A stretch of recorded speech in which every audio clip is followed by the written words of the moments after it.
저는 사실 그 약간 준비하면서 항상 그 난이도를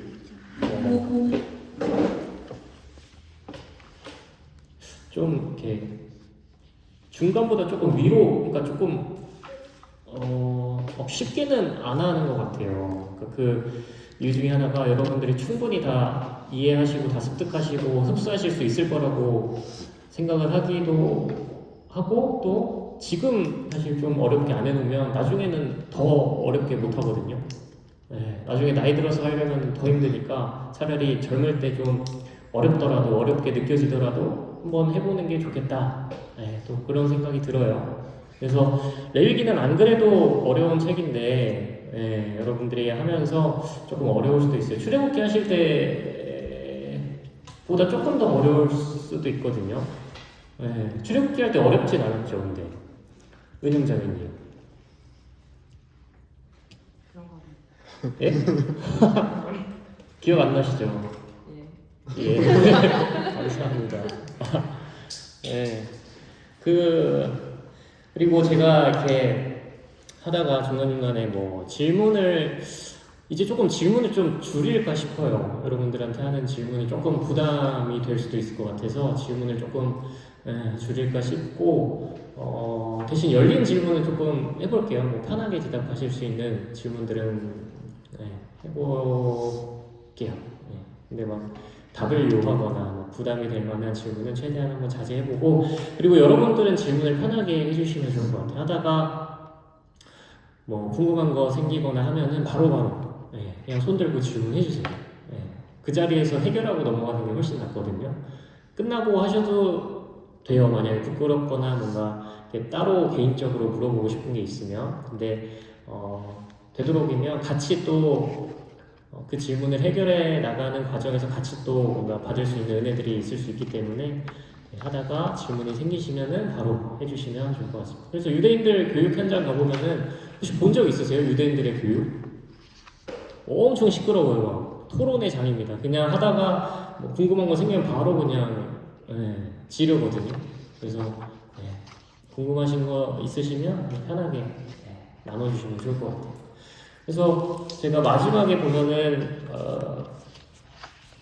마지막 페이지에 보면은 커리큘럼?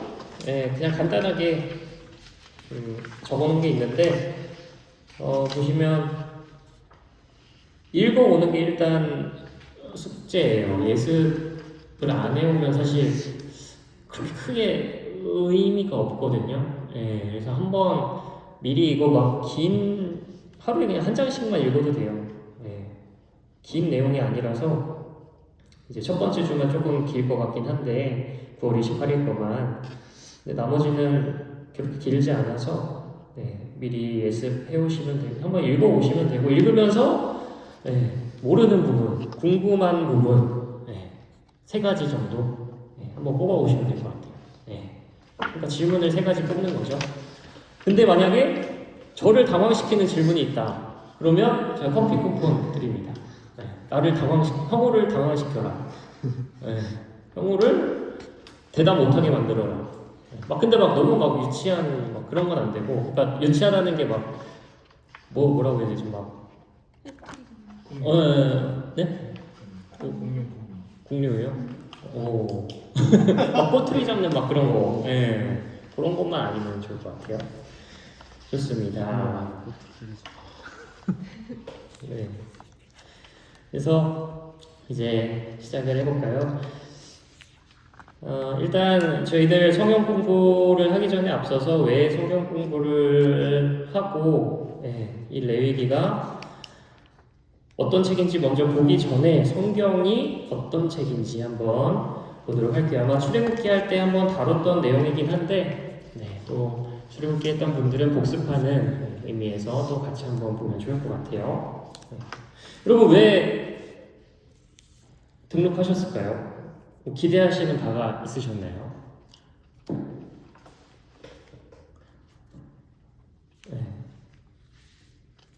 이건 물어봐도 되죠?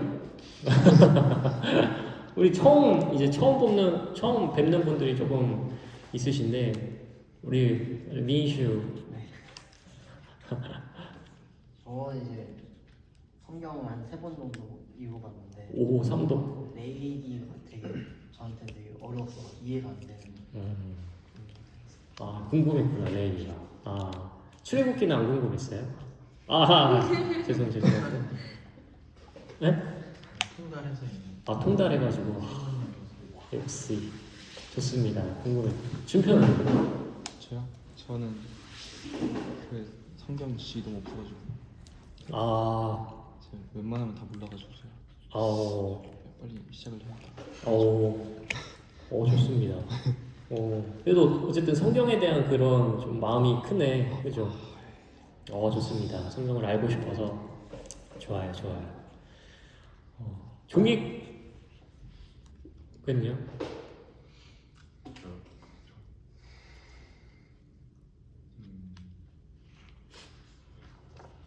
제가 한국 공부를 한 번도 안 해봤어요.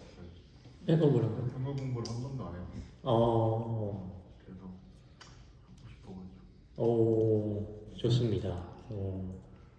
좋아요. 성경 공부를 해보고 싶어서 좋습니다. 하하. 네.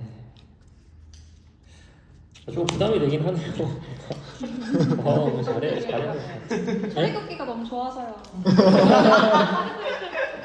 레이기가 기대돼서 왔어. 부담되시라고. 감사합니다. 부담은 안 되고 짜증이 좀. 죄송하고요. 장난이고요. 제가 여기 말씀 적어놨죠. 성경 공부를 하는 이유 한번 같이 읽어볼까요? 에베소서 4장 13절 말씀입니다. 같이 읽어볼게요. 시작. 우리가 다 하나님의 아들을 믿는 것과 아는 일에 하나가 되어 온전한 사람을 이루어 그리스도의 장성한 분량이 충만할 때까지 이르리니. 아멘. 네. 우리 성경 공부를 왜 할까요? 우리가 성경 공부를 하는 이유는요, 그냥 간단합니다. 성숙해지고 싶어서. 네. 더 말씀에 대해서 더 깊이 알고, 그 말씀에 대해서 깊이 더 안다는 건 뭔가요? 하나님에 대해서 더 안다는 거죠. 하나님의 마음과 하나님의 뜻에 대해서 내가 더욱더 통찰을 가진다라는 걸 의미한다고 볼 수도 있습니다. 그래서 성숙해진다라는 건요, 여러분, 알을 포함합니다. 알. 예. 그래서 생각하고 이해하고 말씀에 대해서 어느 정도 알미 있어야 그걸 베이스로 해서 말씀에 더 깊이 들어갈 수가 있는 거예요. 예. 그리고 그렇게 더 깊이 들어가다 보면 하나님께서는 우리의 눈높이에 맞춰주시거든요. 우리의 눈높이에 맞춰서 보여주시는 것들이 있어요. 우리가 막 너무 어린데 너무 깊은 것들을 주실 수는 없겠죠. 예. 우리가 너무 막 뭣도 모르는데 너무 막 복잡한 걸 요구하실 수는 없겠죠. 우리의 수준에 맞춰주신단 말이에요. 그래서 우리가 성숙해지면 성숙해질수록, 우리가 더 깊어지면 깊어질수록 하나님의 그런 하나님과의 교제에 있어서도 더 깊어진다라는 거죠. 하나님께서 더 많은 것들을 보여주시고 더 깊은 것들을 우리에게 보여주실 겁니다. 그래서 우리는 또 성경을 배우는 거죠. 하나님을 더 알기 위해서. 하나님과 더 깊은 교제로 들어가기 위해서요. 그리고 또 한편으로는 우리가 성경 공부를 배우는 것을 통해서 또 그리스도의 몸을 세울 수가 있습니다. 제가 또 적어놓은 말씀이 있는데 에베소서 4장 11절에서 12절 말씀 한번 같이 읽어볼게요. 시작. 어떤 사람은 사도로, 어떤 사람은 선지자로, 어떤 사람은 복음 전하는 자로, 어떤 사람은 목사와 교사로 삼으셨으니 이는 성도를 온전하게 하여 공사의 일을 하게 하며 그리스도의 몸을 세우려 하심이라. 아멘. 예. 이 예수님께서, 하나님께서 사람들을 세우시고 또 그 세우심을 통해서 성도를 온전하게 하고 봉사의 일을 하게 한다라고 말씀을 하십니다. 근데 이게 조금 뭔가 익숙한 말씀이었으면 좋겠어요. 왜냐하면 우리 비전 말씀이랑 좀 비슷하거든요. 올해 비전 말씀. 네. 제가 맨 위에다가 써놨는데 우리 올해 비전 말씀도 한번 읽어볼게요. 시작. 모든 성경은 하나님의 감동으로 된 것으로 교훈과 책망과 바르게 함과 의로 교육하기에 유익하니 이는 하나님의 사람도 온전하게 하며 모든 선한 일을 행할 능력을 갖추게 하려 함이라. 아멘. 예. 말씀이 우리로 온전하게 합니다. 그리고 모든 선한 일을 행할 능력을 갖추게 합니다. 그 모든 선한 일을 행할 능력은 봉사의 일을 또 포함을 하겠죠. 그래서 지금 에베소서 4장 11절에서 12절 말씀이 우리가 지금 갖고 있는 그 비전 말씀이랑 무관한 게 아니에요. 이게 다 연결이 된다라고 볼 수 있습니다. 그래서 하나님께서 세우시고 성도를 온전하게 하는데 그 온전하게 하는 방식으로 하나님께서 말씀을 사용하시는 거예요. 말씀으로 우리를 온전하게 하시고 말씀으로 우리가 모든 선한 일을 행할 능력, 봉사의 일을 행할 능력을 갖추게 하시는 겁니다. 그렇게 해서 에베소서 4장 11절에서 말씀하는 것처럼 그걸 통해서 그리스도의 몸을 세우신다라는 거죠.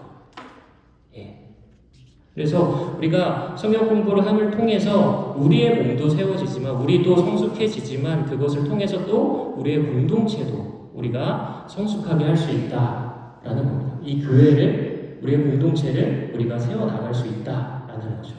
그렇게 해야 될 거예요.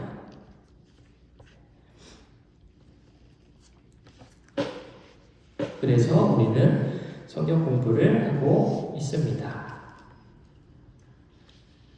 질문 있으신가요? 이해가 어렵진 않죠? 네, 좋습니다. 네. 넘어가세요. 레위기는 어떤 책일까? 아니, 그 전에 성경은 어떤 책인가? 1번에 뭐라고 써있죠? 드라마. 드라마 같은 책입니다. 잘 짜인 드라마와 같아요. 이 성경이 제가 써놨죠. 1500년 동안 지어진 책이에요. 그리고 40명 이상의 저자들이 공저한 책입니다. 같이 쓴 책이에요. 근데 그 흐름이 너무 매끄러워요. 너무 일맥상통해요. 너무 서론과 결론의 그 흐름이 너무 완벽해요. 창세기에서 말하는 것들이 요한계시록에서 아름답게 끝맺어요. 진짜로 이게 완벽하거든요. 너무 잘 짜인 드라마 같은 책이다 라는 거죠. 각 권이 다 다양하게 있어요. 하지만 그 안에 연결성이 있고요. 그 안에 나타나는 하나님의 성품이 동일하고요. 그 안에서 말하는 그런 어떤 메시지들이 통일성이 있습니다. 그래서 이 하나님의 말씀은 정말 하나님의 감동으로 지어진 책이다라는 거죠. 그렇기 때문에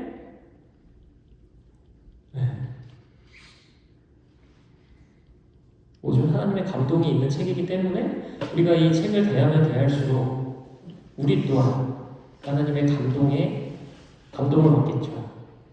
그것들이 우리 안에 흘러 들어올 겁니다. 말씀을 가까이 하면 할수록 우리가 그 하나님의 감동이 젖어들 거예요.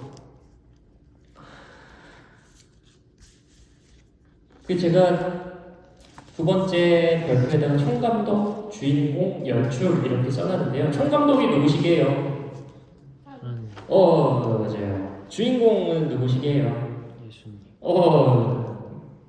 맞아요. 연출은 누구시게요? 성령.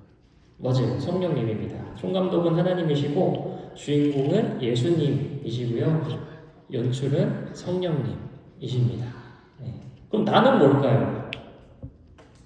나는 여기서 뭘 하고 있어요? 나는 이 드라마의 역할. 엑스트라. 맞아, 조연이죠, 조연. 조연으로 우리가 출연을 담당하고 있습니다. 그래서 이 하나님께서 만들어 가시는 하나의 드라마와도 같아요. 그래서 하나님께서 이 역사의 흐름 속에서 이 하나님의 나라를 이루시는 과정을 이렇게 하나님께서 연출하시고 감독하셔서 이렇게 진행하시는 것들을 이 성경을 통해서 우리에게 보여주십니다. 그래서 제가 살짝 언급했는데, 그래서 하나님 나라를 결국에 성경은 보여주는 거거든요. 하나님 나라의 시작과 그 과정과 완성, 이게 성경이 보여주고자 하는, 우리에게 주고자 하는 가장 이제 중심이 되는 메시지예요.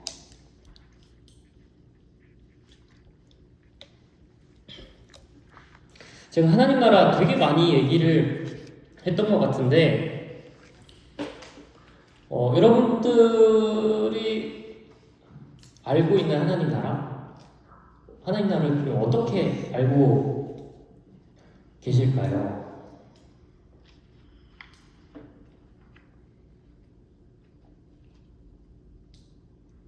은영자매님, 하나님 나라는 어떤 나라일까요?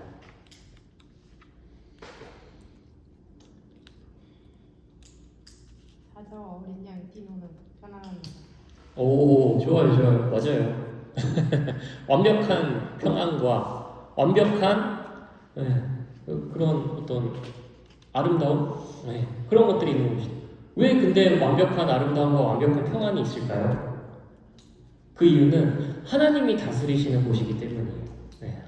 완벽한 하나님께서 결점이 없으신 그 완벽한 통치자, 완벽한 왕이신 하나님께서 다스리시는 곳이 하나님 나라이기 때문에 그곳은 완벽한 평안과 완벽한 만족과 완벽한 평화가, 완벽한 샬롬이 있는 곳입니다. 그래서 그 나라는 너무나 완벽한 곳인 거죠. 그래서 하나님께서 처음에 이 땅 가운데 그 하나님 나라를 건설하시고자 하셨습니다. 건설하시고자 하셨는데 그게 아담과 하와의 범죄로 인해서 이제 하나님의 큰 그림이 이제 뭔가 인간이 망치게 된 거죠. 죄로 얼룩지게 됩니다. 그래서 그 나라를 이제 회복하시고자 하는 게 하나님의 뜻이셨어요. 그래서 예수님께서도 보시면 최우선적으로 하나님 나라 복음을 전하셨습니다. 우리 누가복음 4장 43절 말씀 한번 같이 읽어볼까요? 시작. 예수께서 이르시되 내가 다른 동네들에서도 하나님 나라 복음을 전하여야 하리니 나는 이 일을 위해 보내심을 받았노라 하시고. 그 다음 것도 한번 읽어볼까요? 그 후에 예수께서 각 성과 마을에 두루 다니시며 하나님 나라를 선포하시며 그 복음을 전하실세 12 제자가 함께하였고. 그것도 계속 한번 쭉 읽어볼게요. 그가 고난받으신 후에 또한 그들에게 확실한 많은 증거로 신이 살아계심을 나타내사 40일 동안 그들에게 보이시며 하나님 나라의 일을 말씀하시니라. 예수님의 온 초점은 하나님 나라였어요. 하나님 나라를 전파하고 하나님 나라를 사람들이 보게 하고 하나님 나라에 들어오게 하는 일. 하나님 나라에 온 초점이 가 계셨습니다. 그래서 예수님께서 맨 처음 공생의 사역을 시작하시면서 하셨던 이제 멘트도 회개하라. 오늘 했죠? 천국이 가까이 왔느니라. 그 천국이 하나님 나라예요. 그리고 중간에서도 그 사역을 하면서도 계속 이제 하나님 나라 복음을 전하여야 하리니 나는 이 일을 위해 보내심을 받았다 하시면서 하나님 나라를 위해서 하나님 나라 복음을 전파하기 위해서 계속 이제 애를 쓰십니다. 그리고 마지막에 부활하신 후에도 친히 살아계심을 나타내사 40일 동안 그들에게 보이시며 하나님 나라의 일을 말씀하시니라. 그러니까 부활하셔서도 하나님 나라의 일을 말씀하시는 거예요. 그래서요, 성경은요, 하나님 나라가 중심 주제예요. 예수님께서 하셨던 사역의 중심, 그 성경의 주인공이신 예수님께서 하셨던 그 중심적인 일도 하나님 나라를 전파하는 일이고 하나님 나라를 세우는 일이셨고요. 그 주인공이신 그 예수님, 그 예수님이 하셨던 일이 성경에 또 주제지 않겠어요? 중심 주제지 않겠어요? 그러니까 성경의 중심 주제는 하나님 나라라는 거죠. 근데 우리가 하나님 나라 생각을 했을 때 뭔가 천국 생각하잖아요. 죽어서 가는 하나님 나라. 죽어서 뭔가 이렇게 막 황금으로 뒤덮여 있고 그런 하나님 나라를 상상할 수도 있는데, 근데 보통 성경에서 이야기하는 하나님 나라는요, 그런 사후 세계라기보다는 우리가 지금 살아가야 할 하나님 나라를 이야기할 때가 많습니다. 그래서 바울이 천국에 간 적이 있거든요. 제가 이번 말씀을 안 적어놓긴 했는데 고린도후서에 그 3층천이라고 해서 셋째 하늘, 그러니까 천국이죠. 그곳에 간 체험이 있어요. 근데 바울은 거기를 하나님 나라라고 안 불러요. 네. 하나님 나라라고 안 하고 그냥 셋째 3층천이라고만 하고 거기에 대해서 더 이야기하지도 않습니다. 네.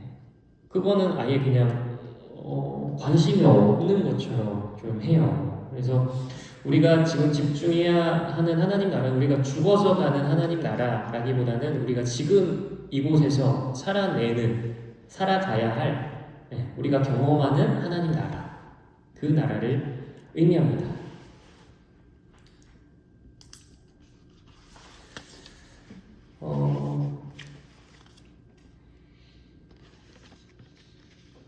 그러면 여러분, 제가 방금 말씀드린 게 하나님 나라, 지금 내가 살아가는 하나님 나라를 이야기했잖아요. 그러면 어떻게 그 하나님 나라를 살아갈 수 있을까요? 아니, 그 전에 먼저 하나님 나라가 좀 구체적으로 좀 뭘까요? 제가 이것도 사실 조금 여러 번 말씀드린 바가 있는데 나라의 3요소가 있죠. 네, 뭘까요? 영토, 국민, 주권. 맞아요. 나라의 3요소는 영토, 국민, 주권입니다. 하나님 나라도 그렇게 생각하면 편해요. 하나님 나라도 영토와 국민과 주권으로 이루어지는데 개인한테 적용을 하면 영토는 어딜까요?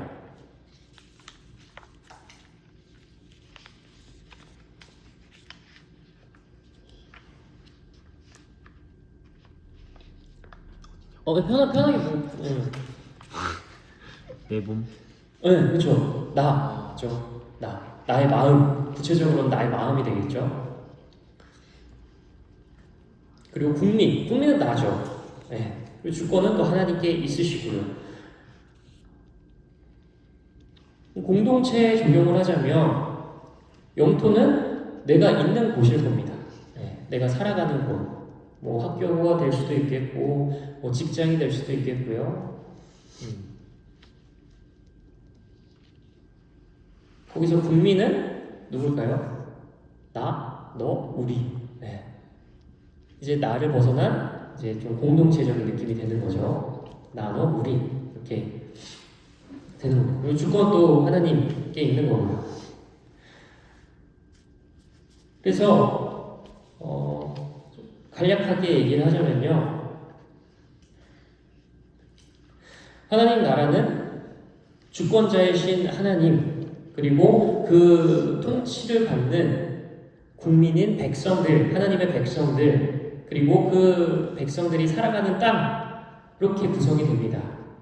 그래서 내가 하나님 나라의 통치, 그러니까 하나님의 통치를 따라가며 살아가는 나의 모든 삶의 자리가 하나님 나라가 될 수 있다라는 거죠. 될 수 있다라는 건 될 수 없다도 될 수 있거든요. 왜냐하면 내가 하나님 나라의 하나님의 통치를 따라가지 않으면 그거는 하나님 나라를 살아가는 게 아니죠. 네. 내가 있는 곳에서 하나님의 통치를, 하나님의 다스리심을 따라가며 사는 삶, 그게 바로 하나님 나라를 살아가는 삶입니다.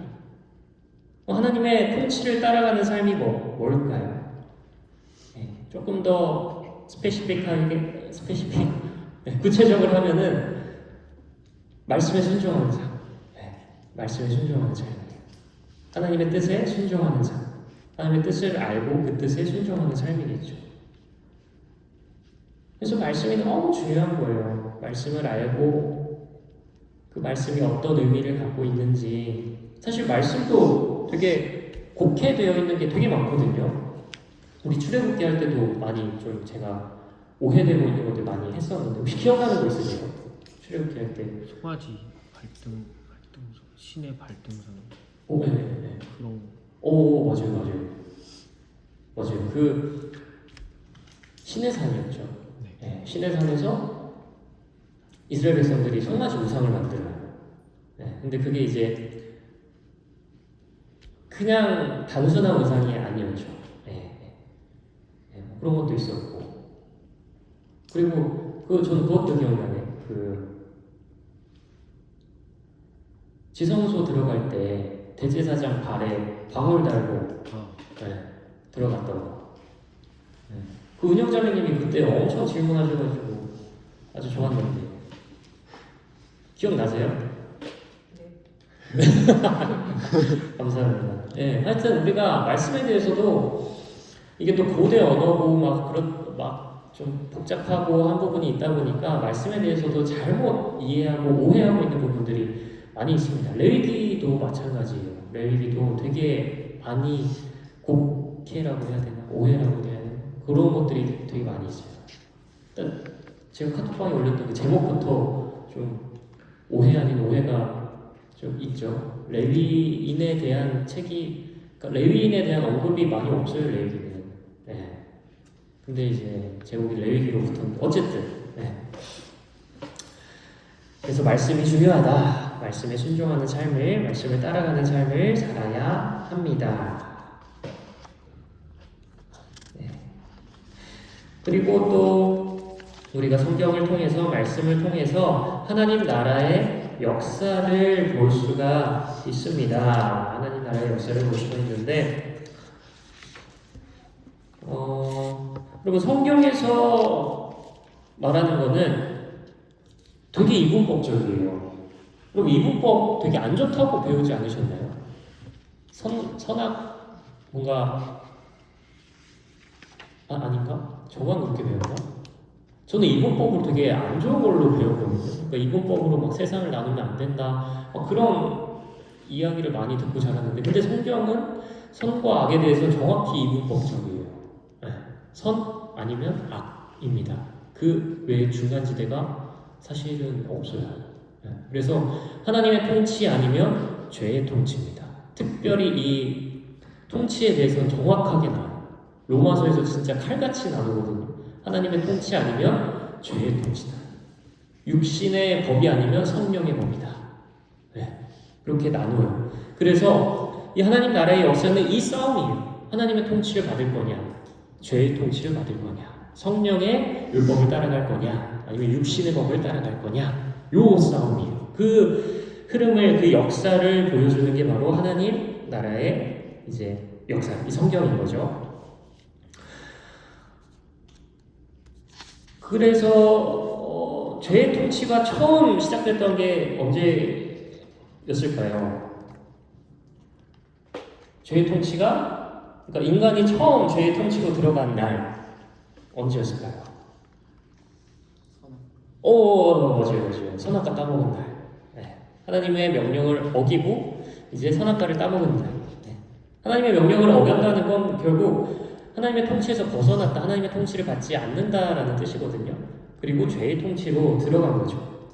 그래서 우리 말씀 한번 읽어볼게요. 우리 창세기 4장 7절 말씀, 여기 중간에 그 이퀄 표시 있잖아요. 그거 전까지 한번 같이 읽어볼까요? 시작. 네가 선을 행하면 어찌 낫을 들지 못하겠느냐? 선을 행하지 아니하며 죄가 문에 엎드려 있느냐? 죄가 너를 원하나 너는 죄를 다스릴지니라. 아멘. 죄가 너를 원하나 너는 죄를 다스릴지니라. 네. 여러분, 죄를 다스리지 못하면요, 결국엔 죄가 나를 다스립니다. 그래서 그 이퀄 표시한 게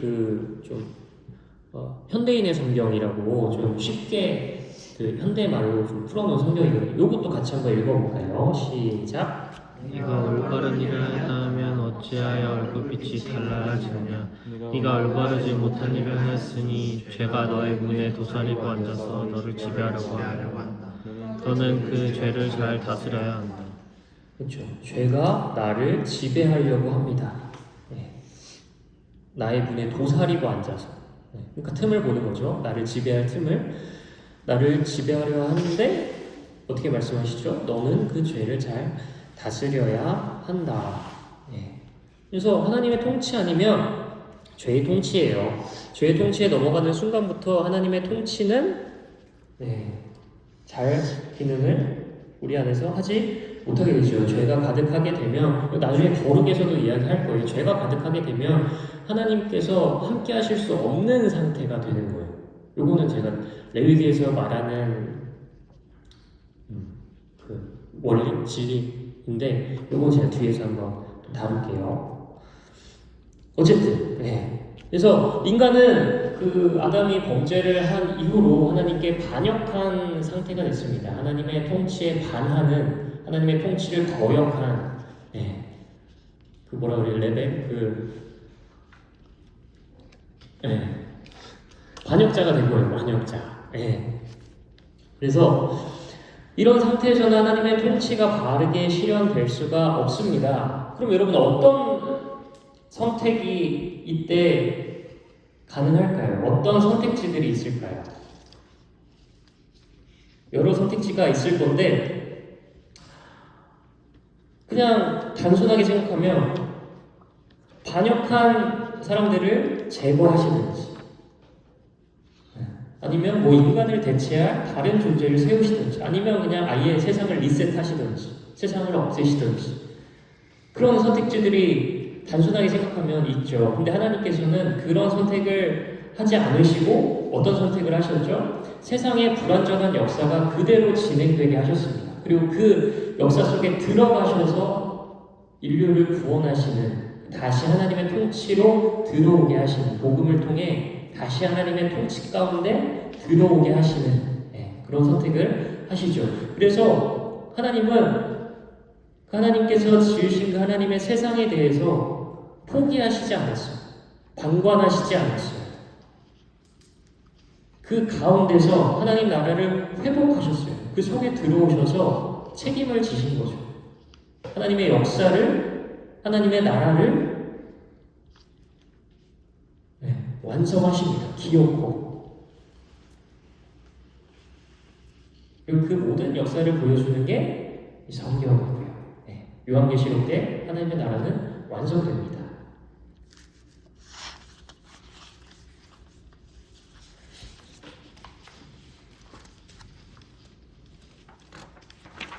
자, 여러분 어렵지 않죠? 괜찮죠? 휴. 네? 아닌가? 못 들었어요, 제가. 아무 말도 안 했어. 그래요? 죄송해요. 뭐라 말씀하신 줄 알고. 알겠습니다. 어렵지 않아요. 그냥 얘기했어요. 네. 감사합니다. 근데 저번에 출애굽기 때 했던 거 좀 기억이 나시나요? 들으면서? 살짝 나요. 다행이다. 좋습니다. 자, 넘어가서요. 하나님 나라 역사의 주역들. 조금 긴데 좀 압축해서 한번 해볼게요. 오늘 목표는 일찍 끝내는 거긴 한데 8시 40분 전에 끝내고 싶긴 하거든요. 여러분들 첫 시간부터 그렇게 하면은 풀로 하면 너무 힘들잖아요, 그죠? 부담스러울 것 같아서 8시 안에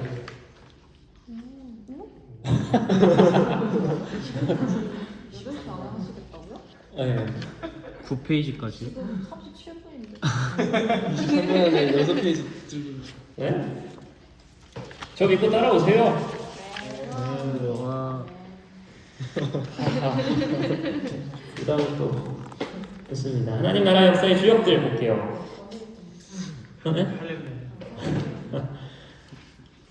자, 핵심 주역이 두 사람 있죠. 누구죠? 아브라함과 다윗. 맞습니다. 아브라함과 다윗이에요. 아브라함과 다윗을 굉장히 비중 있게 다룹니다. 우리 마태복음 할 때 살짝 언급이 됐는데 1장 1절에 아브라함과 다윗의 자손, 예수 이렇게 좀 언급이 돼요. 아브라함과 다윗을 굉장히 중요하게 보는데 왜 중요하게 볼까요? 아브라함은요, 땅과 자손의 약속을 받은 사람입니다. 땅과 자손.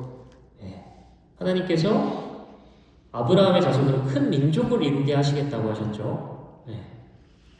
그리고 가나안 땅을 그와 자손에게 주시겠다라고 약속하셨습니다. 아까 제가 나라의 3요소 했죠. 하나님 나라를 좀 쉽게 보려면 영토, 국민, 주권 이렇게 보면 되는데 지금 땅과 자손의 약속을 받았다 하면 영토와 국민이 준비되고 있는 거예요. 네, 하나님 나라가 이제 준비되고 있는 거죠. 새로운 하나님의 나라. 아담과 하와 때문에 망가졌던. 네, 그러니까 아담과 하와가 망쳐놨던 하나님 나라를 하나님이 다시 아브라함을 통해서 새롭게 준비를 하고 계시는 겁니다. 우리 창세기 18장 19절 한번 같이 읽어볼게요. 시작. 내가 그로 그 자식과 번속에게 명하여 야훼의 도를 지켜 의와 공도를 행하게 하려고 그를 택하였나니 이는 나 야훼가 아브라함에게 대하여 말한 일을 이루려 함이니라. 네, 야훼의 도래요. 야훼의 도. 그러니까 하나님의 통치에 순종해서 의와 공도를 행하게 하려고 하나님의 통치에 따르게 하려고 아브라함을 택했다고 말씀을 하십니다. 하나님 나라를 이제 만들려고 하시는 거죠. 이제 주권을 하나님이 가져가시겠다라고 말씀을 하시는 거예요. 그래서 이렇게 좀 아브라함이 중요한 역할을 했어요. 그래서 이 성경에서 굉장히 비중이 굉장히 있죠. 그래서 좋습니다. 그리고 특별히 이 여기서 말하는 야훼의 도 있잖아요. 야훼의 도. 요게 레위기예요, 레위기. 네. 이게 이제 율법인데 쉽게 말하면 율법인데 요게 이제 문서화된 것이 바로 레위기입니다. 그래서 레위기는 곧 하나님의 통치의 원리가 또 담겨 있는 책이기도 한 거죠. 야훼의 도가 담겨 있는 책입니다.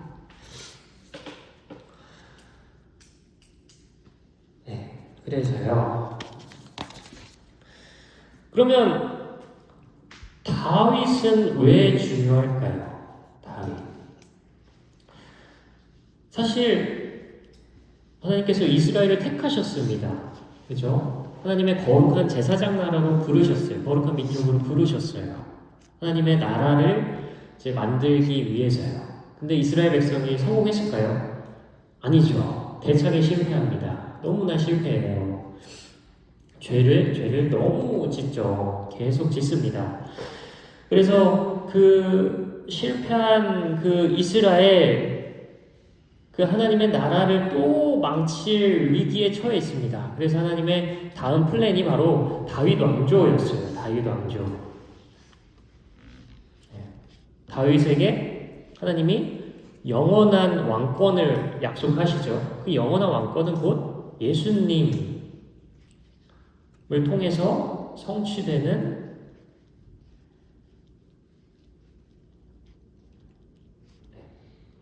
약속입니다.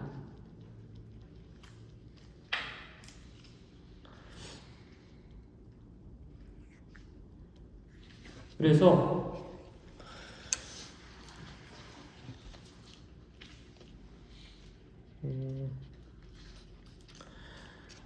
다윗은 하나님이 정말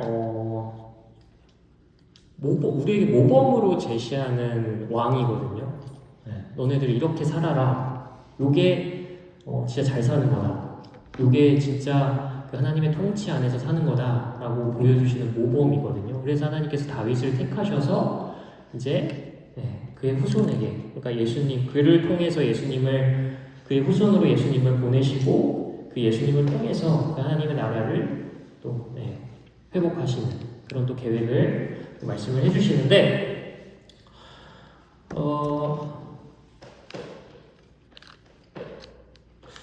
그래서 이제 제가 몇 번? 1, 2, 3, 4 다섯 번째 별표에 보면 하나님이 다윗과 같은 의로운 왕을 다시 세우시고 그 백성으로 약속의 땅에 다시 정착하게 하시며 의롭고 복된 영원한 나라를 이루신다 라고 써놨습니다. 그래서 이거는 이제 예수 그리스도로 말미암아 이루어질 완전한 하나님의 나라를 의미하는 건데 우리 마지막에 제가 계시록 말씀 넣어놨죠. 네. 그거 한번 두 개의 말씀 제가 넣어놨는데 같이 한번 읽어볼게요. 계시록 5장 5절이랑 5장 10절 말씀 한번 같이 한번 읽어볼게요.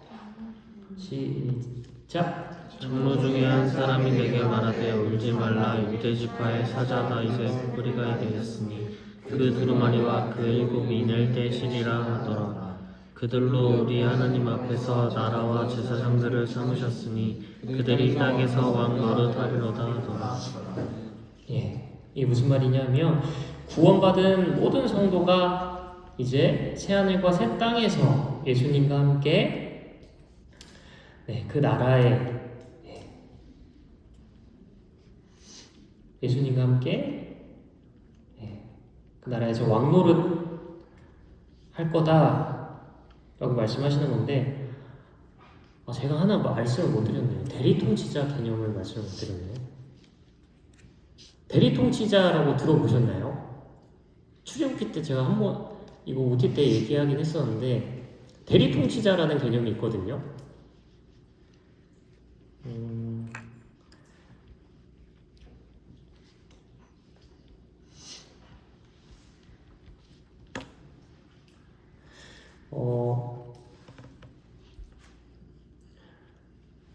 하나님이 진짜 왕이시잖아요.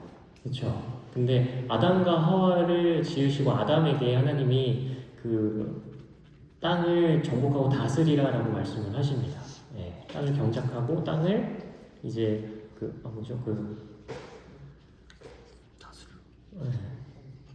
생육하고 번성하고 다스리라고 하시는데 그게 이제 하나님께서 진짜 왕이시지만 또 우리를 통해서 또 뭔가 이 나라를 갖고 가시길 원하시는 부분이 있어요.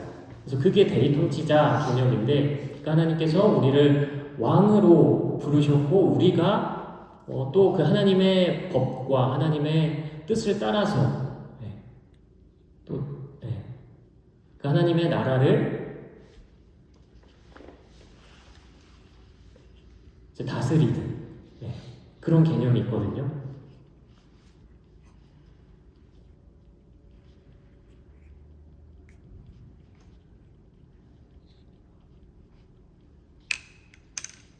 좀 이해가 되시나요? 좀 어렵죠?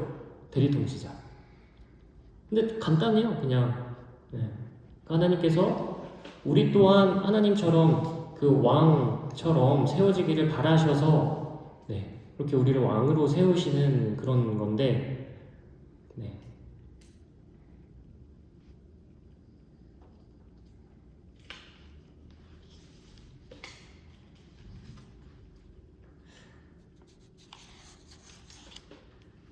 그래서 이제 계시록 5장 10절에서 그들로 우리 하나님 앞에서 나라와 제사장들을 삼으셨으니 그들이 땅에서 왕노릇 하리로다 하더라 라고 말씀을 하시는 겁니다. 그래서 우리도 하나님께서 우리 또한 그 대리통치자로서 그 왕으로서 세워주신다 라는 거거든요. 그래서 우리도 이제 우리에게 맡겨진 영역 안에서 우리에게 주어진 그 환경과 상황 안에서 그것들을 다스리고 조율하고 통치하고 그렇게 해야 된다라는 개념이 있는데 제가 얘기를 했었죠. 출애굽기 때. 근데 이거를 왜 제가 안 써놨지? 하여튼 뭐 이거는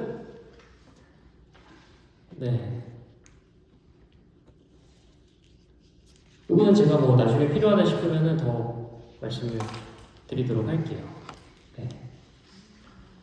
좋습니다. 넘어가세요.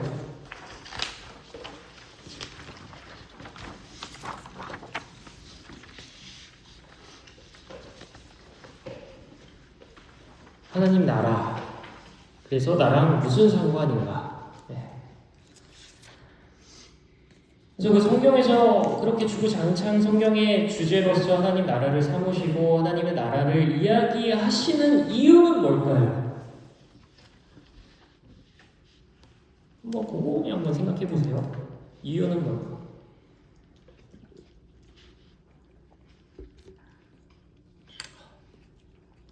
간단합니다. 그 안에 들어오라라는 거죠.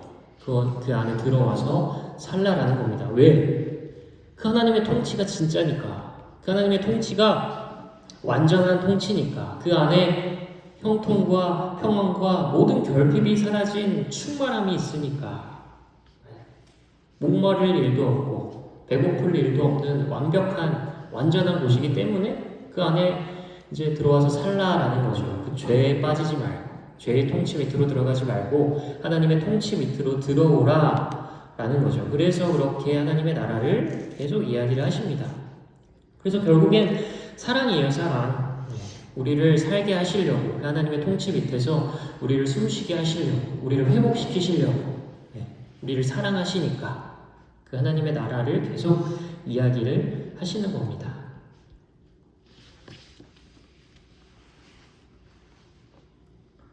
그래서 제가 두 번째 별표 쳐놓은 거 요거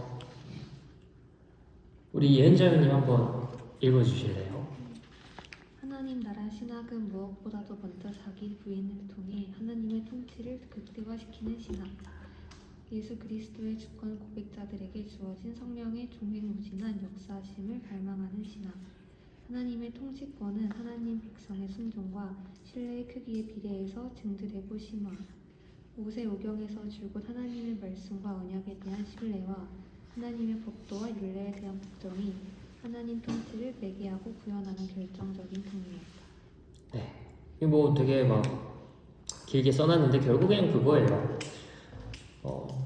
내가 하나님의 통치에 복종하면 복종할수록 내 안에 그 하나님의 나라는 더 커진다. 네.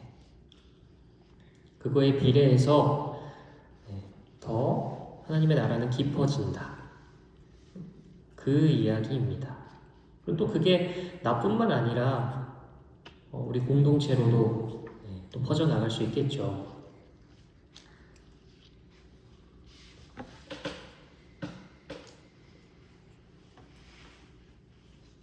그럼 이제 드디어 좀 레위기를 좀 이야기하면 될 것 같아요. 10분 남았거든요.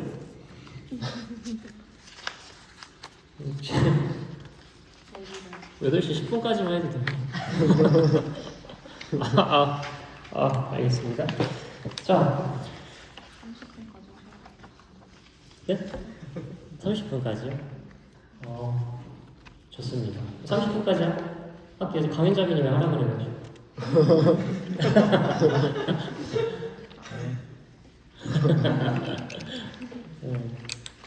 일단 10분을 목표로 8시 10분. 자,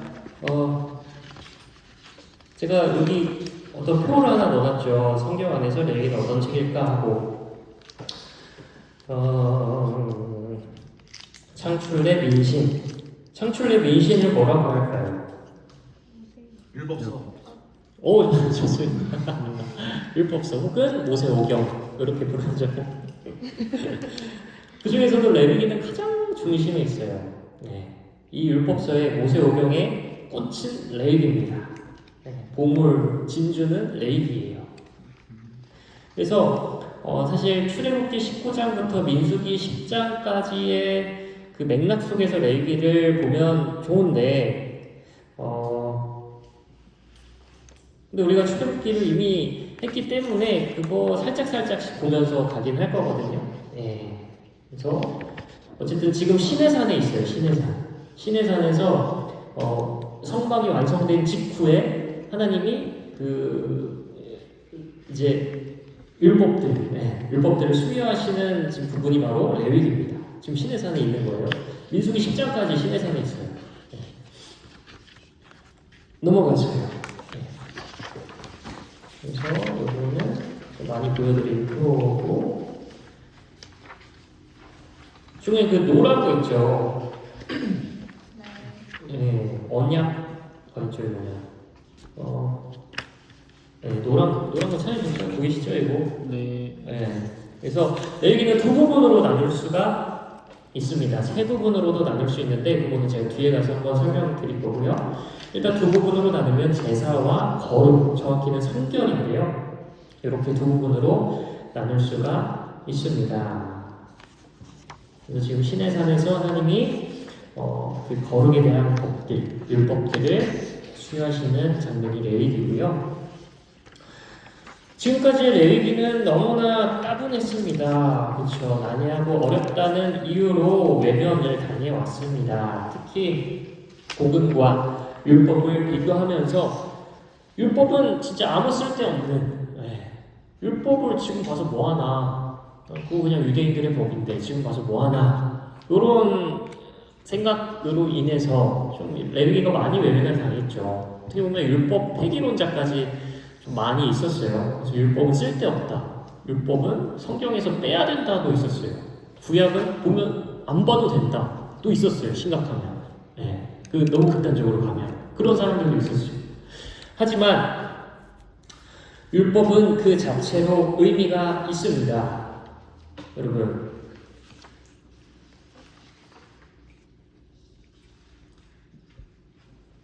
왜 의미가 있을까요?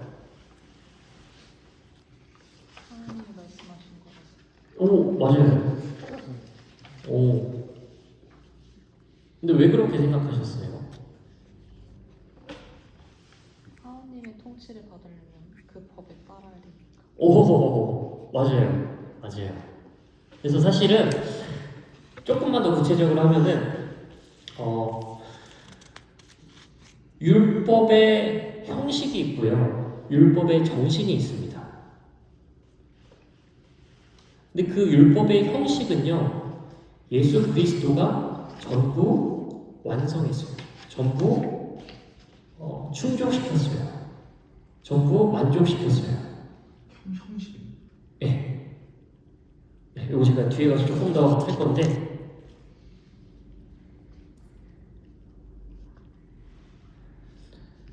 그래서 우리는 율법의 정신을 배우면 됩니다. 그래서 율법은요 원래 선한 거예요. 원래 완벽한 거예요. 원래 그 자체로 기준이고 그 자체로 선이고 그 자체로 의입니다. 하나님이 만드신 완벽한 법이 바로 율법이에요. 근데 문제는 그걸 곡해하고 잘못 이해하고 율법의 형식만 추구하는 인간들이 문제였던 거죠. 우리 그마저도 잘 지키지도 못했고요. 근데 원래 율법 그 자체는 굉장히 귀중한 하나님의 법입니다. 하나님의 지혜고요. 그래서 무의미하지가 않아요, 율법은. 율법은 그 자체로 의미가 있고요. 또 그 안에서 우리가 율법의 정신을 캐내면은 진짜 많이 은혜롭습니다. 율법의 형식 안에도 사실은 율법의 정신이 녹아들어 있어요. 하나님께서 그냥 아무 생각 없이 그냥 이거 해라 저거 해라 하시지는 않거든요. 그래서 하시는 데는 다 이유가 있어요. 그래서 그것들을 우리가 배우다 보면 하나님이 진짜 이런 분이시구나, 왜 이렇게 하셨는지 이제 알겠다 하는 것들을 깨닫게 되면서 그 율법의 정신과 함께 하나님의 마음을 좀 우리가 알 수 있을 겁니다. 그래서 율법을 배운다라는 거는 굉장히 의미가 있어요. 그 안에 하나님의 마음이 또 하나님의 그 뜻이 그것들이 이제 녹아들어 있기 때문에 우리가 율법을 배운다라는 건 굉장히 의미가 있는 일이에요. 그래서 레위기를 배운다. 굉장히 좋은 일인 거죠.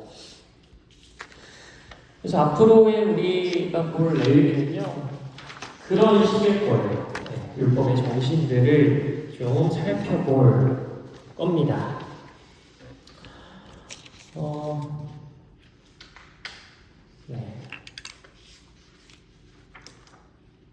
그래서 유대인들이 가장 먼저 배우는 책이 레위기라고 했는데, 요거는 넘어가져요. 그래서 전반부에서는 제사법, 그리고 후반부에서는 성결법에 대해서 저희가 배울 겁니다. 그래서 요것을 배우는 것을 통해서 율법의 정신을 우리가 깨달을 거고, 그리고 그거를 통해서 우리가 거룩에 대해서 배울 거예요. 왜냐하면 율법이 결국엔 율법이 무슨 역할을 할까요? 율법의 역할이 뭘까요? 거룩해지기. 좋습니다. 맞아요. 거룩해지기보다는 거룩을 지키기가 맞습니다. 거룩을 지키기 위한 게 율법이에요. 그래서 그 거룩을 지키는 거에 대해서 거룩이 뭔지, 거룩을 지키는 게 뭔지 하나님과 동행하는 게 뭔지, 부정한 게 뭔지, 부정한 거에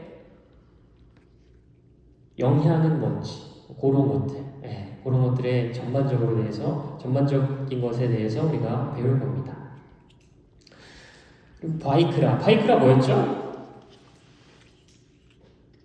제가 그 카톡방에 한번 그 홍보할 때로 제가 한번 올렸었는데 기억하시는 분 찾아본다. 뭐죠?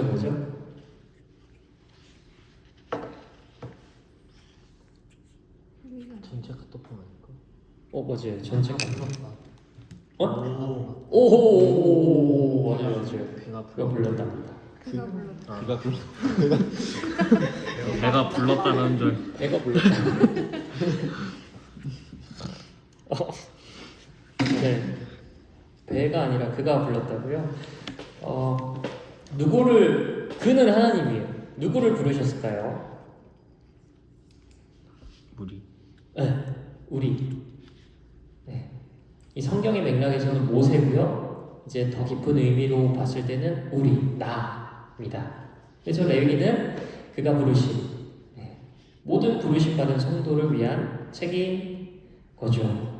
레위를 위한 책이라기보다 제사장을 위한 제사장을 위한 책은 따로 있어요. 제사장들이 갖고 있는 훨씬 더 구체적인, 더 자세한 제사장의 책이 있거든요. 이거는 따로 있고, 이 레위기는 모든 성도를 위한, 우리들을 위한 책이다라는 거죠.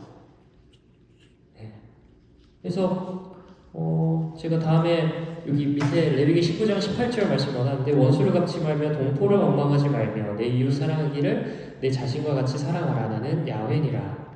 어디서 많이 봤죠? 내 이웃 사랑하기를 내 자신과 같이 사랑하라. 이게요. 레위 사람들을 위한 게 아니라 모든 사람들한테 하는 말씀이잖아요. 그리고 또 예수님께서 또 이 말씀을 인용해서 모든 율법의 요약이다라고 이제 말씀을 하시고요. 그래서 예수님의 그 복음과 예수님이 하시는 사역과 예수님이 하시는 말씀들의 기반이 거의 다 구약에 있고, 그 중에서도 특히 레위기에 있습니다. 그래서 레위기를 통해서 또 예수님의 그 사역과 예수님의 삶과 예수님께서 하신 말씀에 대해서 더 깊이 있게 좀 볼 수가 있습니다. 그래서 레위기가 신약의 베이스예요. 신약의 베이스, 복음의 베이스고요. 그래서 레위기는 신약과 절대 동떨어진 책도 아니고요. 우리한테 뭐 의미가 없는 책도 아니고요. 성막을 좀 리마인드를 좀 해볼까요? 성막이 뭘까요?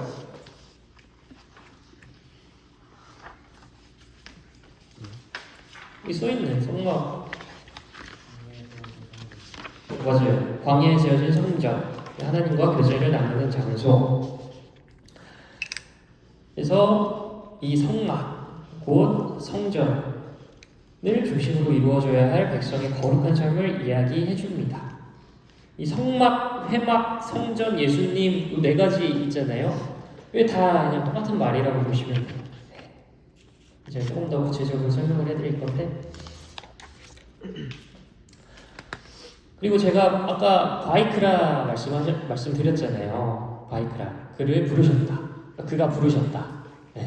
그게 사실은 레위기의 첫 단어예요. 첫 단어. 그가 하나님이 이제 레위기 안에서는 하나님이 모세를 부르시는데 회막에서 모세를 부르십니다. 회막에서. 그래서 출애굽기 40장 써놨나? 써놓으면 출애굽기 마지막에 보면은 성막이 완성되는 장면이 나와요. 완성이 돼서 이제 그 안에서 하나님이 모세에게 말씀하시는 게 레위기 1장 1절의 시작입니다. 그래서 이제 부르셔서 예배를 알려주시고 거룩을 알려주시고 또 그것을 통한 하나님과의 교제로 이제 이끌어 주시죠. 그래서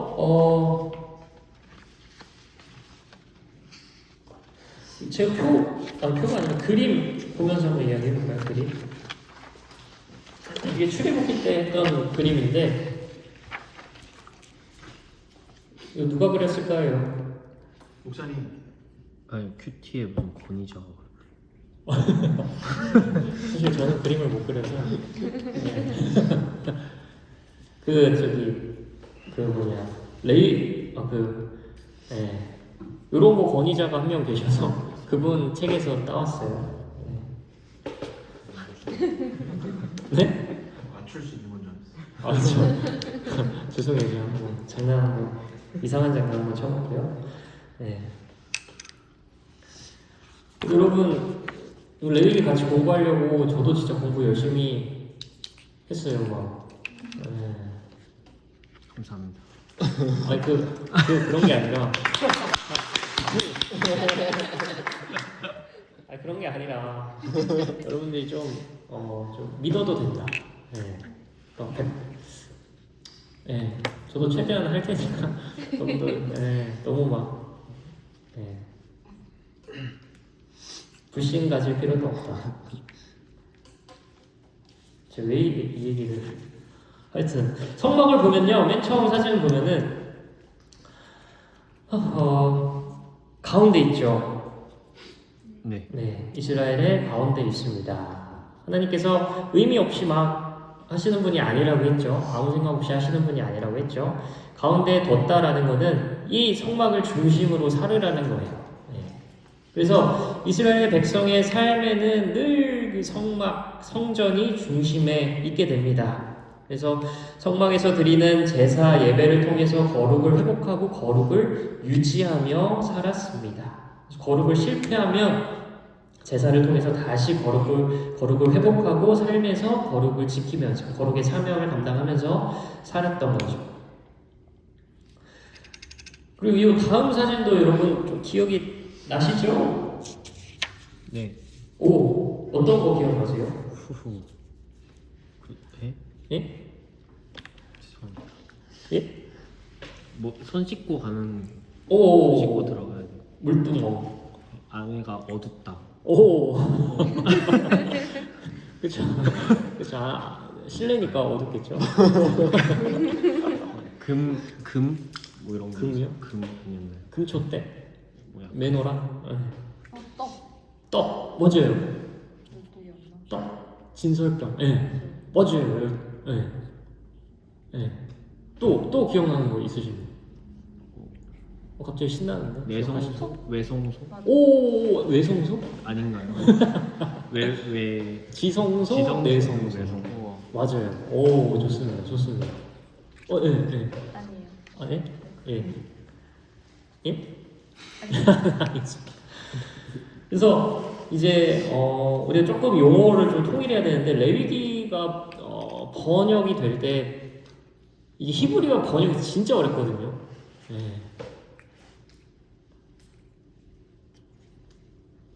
히브리어 번역이 진짜 어려워요. 그래서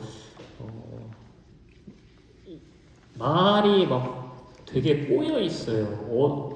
똑같은 단어인데 어디서는 막 양이고 어디서는 또 염소고 또 어디서는 또 막 다른 짐승이고 성막도 마찬가지죠. 어디서는 회막이고 어디서는 성막이고 어디서는 또 성소고 막 좀 용어가 좀 그렇거든요. 좀 용어를 통일하자면 지금 두 번째 그림에 이 전체 도면 있잖아요. 네모 이렇게 두 개 붙여져 있는 거. 이거를 전체를 통틀어서 성막이라고 합니다. 성막. 네. 그리고 레위기에서 중요한 이제 그 왼쪽 네모에 지성소랑 내성소 보이죠? 네. 예. 지성소는 진짜 제일 거룩한 거. 예. 거기에 여러분이 잘 아시는 언약궤, 법궤가 들어가 있습니다. 그 앞을 휘장이 가리고 있죠. 근데 이 휘장이 한번 찢어집니다. 또 아시나요? 네, 예수님 돌아가실 때. 네, 그때 휘장이 위에서부터 아래로 찢어지죠. 밑에서부터 찢어지는 게 아니라 위에서부터 찢어집니다. 네, 이거는 네, 진짜 초자연적인 하늘에서부터 찢어지는 거죠. 하나님이 찢으셨다 그런 걸 또 의미하기도 하는데 어쨌든 이렇게 좀 구성이 돼 있고요.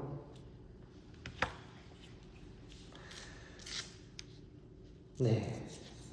그리고 그 이제 안에 지성소, 내성소를 이렇게 입구에서부터 보면은 이렇게 또 세 번째 그림처럼 생겨 있고요. 등잔대, 메노라 있고, 옆에 떡상 있고, 진설병 있고, 향단 있고. 좋습니다. 그리고 또 구체적인 거는 우리가 레위기 하면서 언급이 나오면 그때 조금 더 보는 걸로 할게요. 거의 다 왔습니다, 여러분. 1분 남을게요. 일단 거룩. 거룩. 히브리어로 뭘까요? 카도시.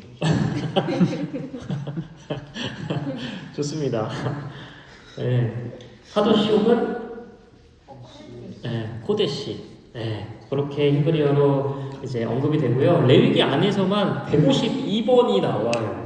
엄청 많이 나오죠.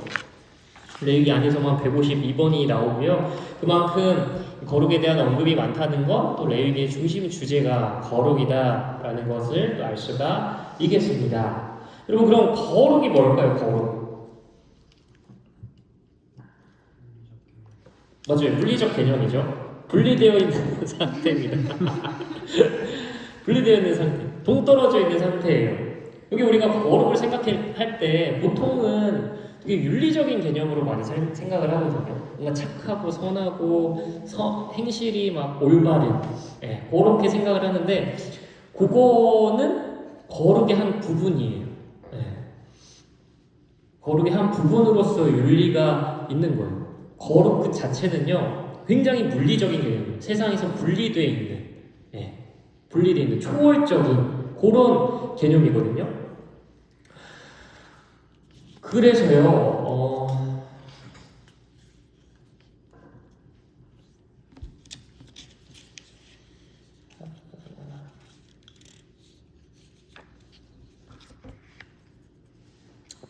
그래서 거룩은 초월적인 개념이라고 제가 했잖아요.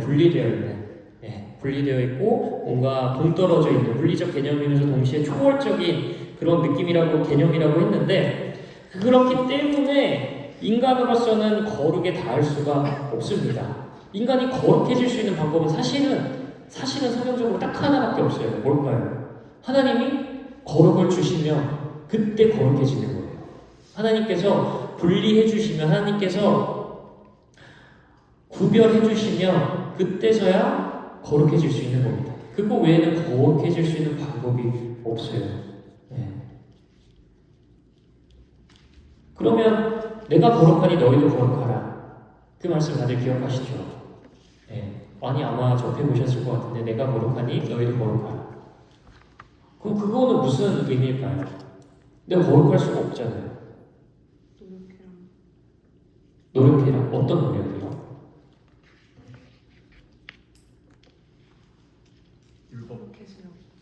거룩해지라고? 거룩해지려고 노력해요. 근데 내가 거룩해 하나님 안에 거하는. 그쵸. 그래서 결국에는 그게 하나님께서 내게 거룩을 주시잖아요. 그 거룩을 지키라는 의미예요. 그래서 우리가 할 일은 거룩을 지키는 거. 내가 거룩해질 수가 없어요. 물론 제사를 통해서 다시 하나님 앞에 나아가서 회개함을 통해서 거룩을 구할 수는 있겠죠. 근데 내 스스로 내 능력과 힘으로는 거룩해질 수는 없고요. 하나님께서 주시는 거룩을 지키는 거. 그게 우리가 해야 할 일이고 레위기에서도 말하는 바입니다. 그래서 어쨌든 거룩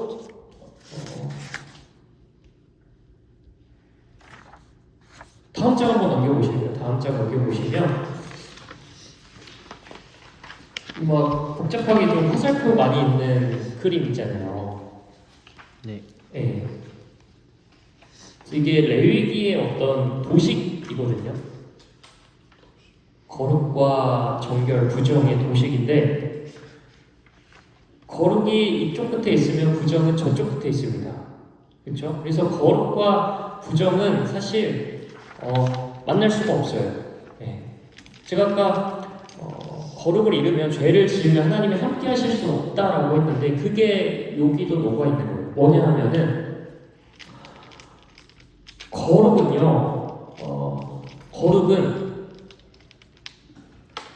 초월적이기 때문에 너무나 완전하기 때문에 한치의 부정이 있을 수가 없습니다.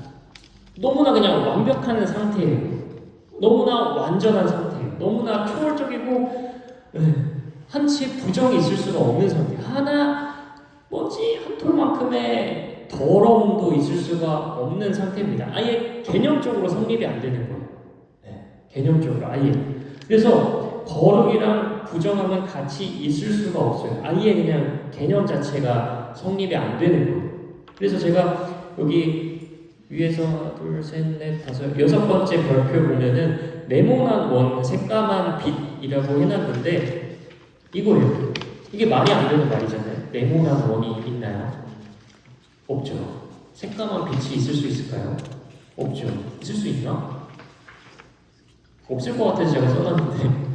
네. 과? 혹시 이과 있으신가요?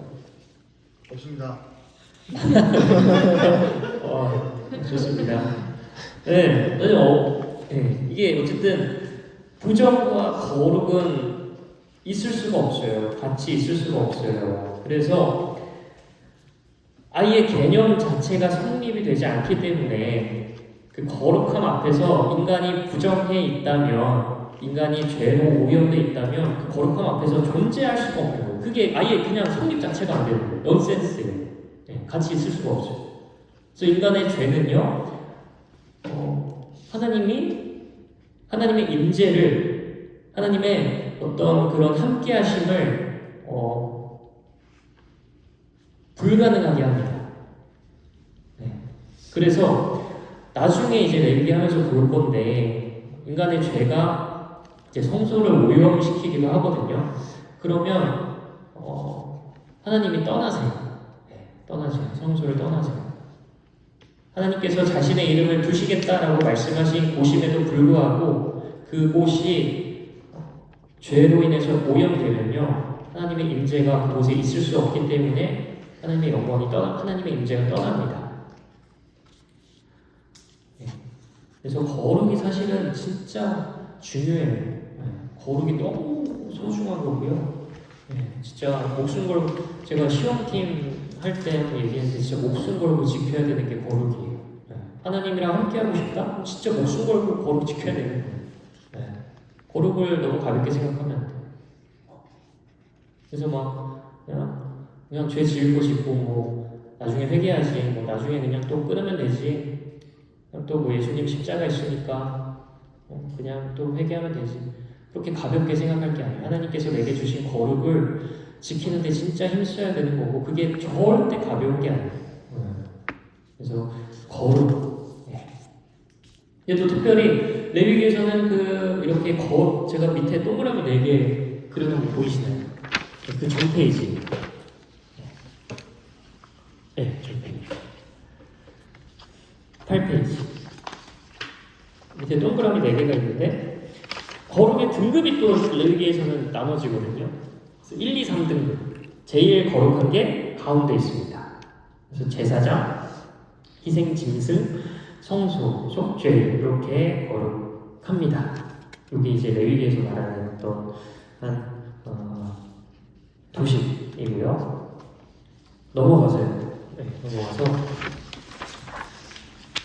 제가 아까 율법의 형식을 예수님이 성취하셨다라고 언급을 드렸습니다. 그렇죠? 네. 정말이에요. 아까 제가 동그라미 부분 했던 게 사실은 성전의 예배를 위해서 필요한 4대 요소입니다. 요게 있어야 예배를 드릴 수가 있어요. 요 거룩이 모여야, 요 4가지 요소가 있어야 예배를 할 수가 있어요. 그래서 제사장이 있어야 되고요, 희생 짐승이 있어야 되고, 성소가 있어야 되고, 또 속죄일 혹은 안식일 이렇게 있어야 돼요. 그래야 예배를 드릴 수 있는데, 근데 이 속죄일의 시간에 대해서는 제가 나중에 또 한번 언급을 해드릴게요. 이거는 조금 특징적인 게 있어서 어쨌든 근데 그 모든 것이 예수님 안에서 성취됩니다. 그 모든 형식이 이게 형식이잖아요, 사실. 이 형식이 예수님 안에서 성취돼요. 어떻게 성취되냐 하면요,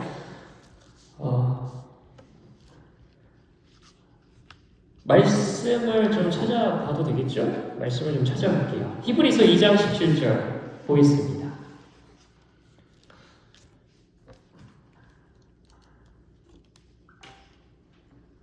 가장 먼저 찾는 사람이 읽어주세요. 그러므로 그가 본사의 형제들과 같이 되심이 마땅하도다. 이는 하나님의 일에 자비하고 신실한 대제사장이 되어 백성의 죄를 속량하려 하십니다. 아멘.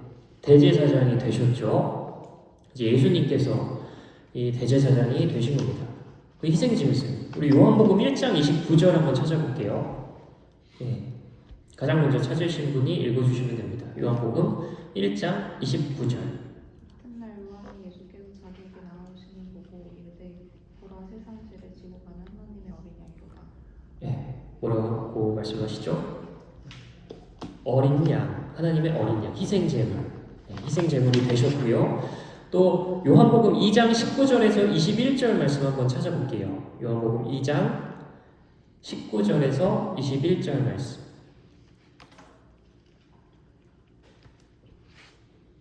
예수께서 대답하여 이르시되 너희가 이 선전을 헐라. 내가 사흘 동안 일으키리라.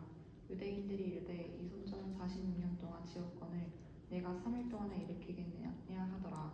그러나 예수는 선전된 자기 육체를 가리켜 말씀하신 것이라.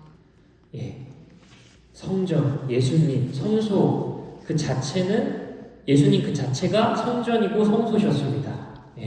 그리고 우리 누가복음 6장 5절 말씀 한번 찾아볼게요. 누가복음 6장 5절의 말씀입니다. 또 이르시되 인자는 안식일의 주인이라 하시더라. 안식일의 주인 예수 그리스도셨죠. 그래서 이 모든 형식을 사실 예수님이 성취해 주신 거예요. 희생제물, 제사장, 희생제물, 희생짐승, 그리고 성전, 성소, 그리고 안식일, 절기 그 모든 것이 예수님 안에서 성취가 된 겁니다. 이 율법의 형식들이 성취된 가장 좋은 예가 이 예수님 지금 제가 말씀드린 거예요. 그래서 구약의 교회, 구약의 성막은요, 이 네 가지 요소를 통해서 제사장, 희생짐승, 성소, 안식일을 통해서 이제 예배를 드렸지만 신약의 교회는요, 예수님을 힘입어서 언제나 어디서나 참된 예배를 드릴 수가 있게 된 거죠. 예수님이 그 율법의 형식 그 자체가 되셨으니까요.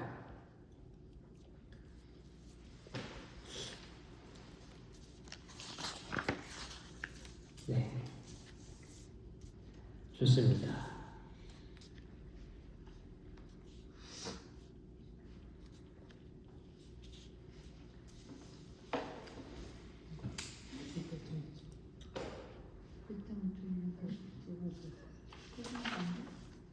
내가 말한 거? 요한복음 2장 19절부터 21장 29절. 희생짐승은 요한복음 1장 29절, 성전은 요한복음 2장 19절에서 21절.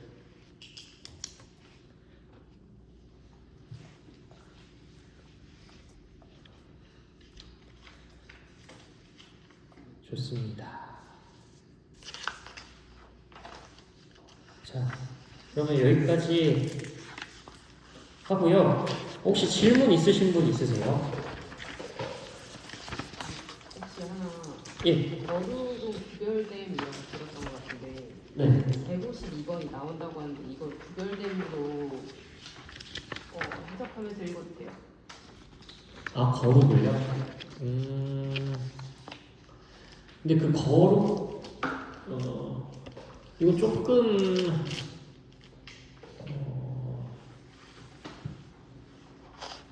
안 맞을 수도 있나요?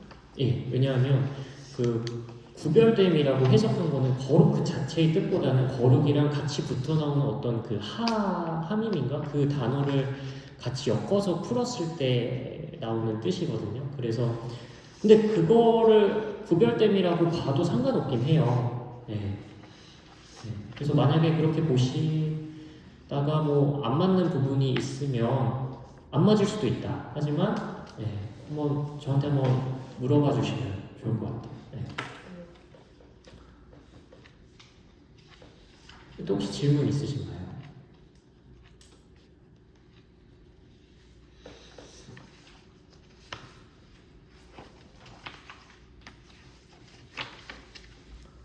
괜찮으세요? 이제 다음 주부터는 좀 많이 복잡해질 수도 있어요. 뭐 화재, 번제, 상번제, 화목제, 거제, 요제 많이 나오는데 네, 최대한 한번 깔끔하게 한번 해볼게요. 깔끔하게 여러분들 이해하기 쉽게 좀 은혜로운 거 위주로 해서 혹시 또 질문 있으신가요? 아니면 뭐 건의사항 없으세요? 괜찮으세요? 맞춰도 돼요? 네. 그러면 그 여기 제가 마지막에 만들어 놓은 표처럼 여기 맞춰서 한번 숙제 한번 해주시면 될 것 같아요. 그래서 이번 주는 여기 1장부터 7장까지 한번 읽어보기 읽고 그리고 질문 3가지 가져오기. 그리고 난이도는 뭐 나쁘지 않죠. 어렵지 않죠.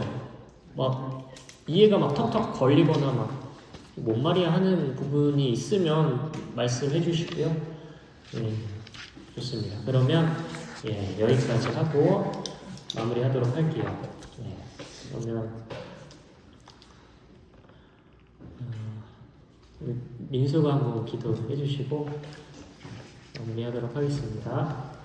알겠습니다. 사랑하지 않은 아버지, 오늘도 이 시간 저희들 이곳 가운데 불러주시면 감사합니다. 지금 오늘 레이기 들어가기 앞서 성경을 통하여 하나님께서 무엇을 말씀하시고자 하는지 저희가 시간 들었습니다. 주님, 저희 말씀 읽을 때 더욱더 하나님께서 그 말씀을 통해서 우리에게 무엇을 말씀하시는지 더욱더 알게 하여 주시고, 그리고 레이기 읽으면서 정말 힘들고 어려운 그런 순간이 있겠지만 그럼에도 그곳에 계신 하나님의 말씀이 무엇인지 저희가 분별할 수 있게 도와주시옵소서. 그리고 저희 돌아가는 길 지켜주시고, 그리고 한 주간도 정말 말씀 읽으면서 하나님께 붙들릴 수 있게 도와주세요. 예수님 이름으로 기도드렸습니다. 네. 고생하셨습니다. 그래서 아가미 호흡하고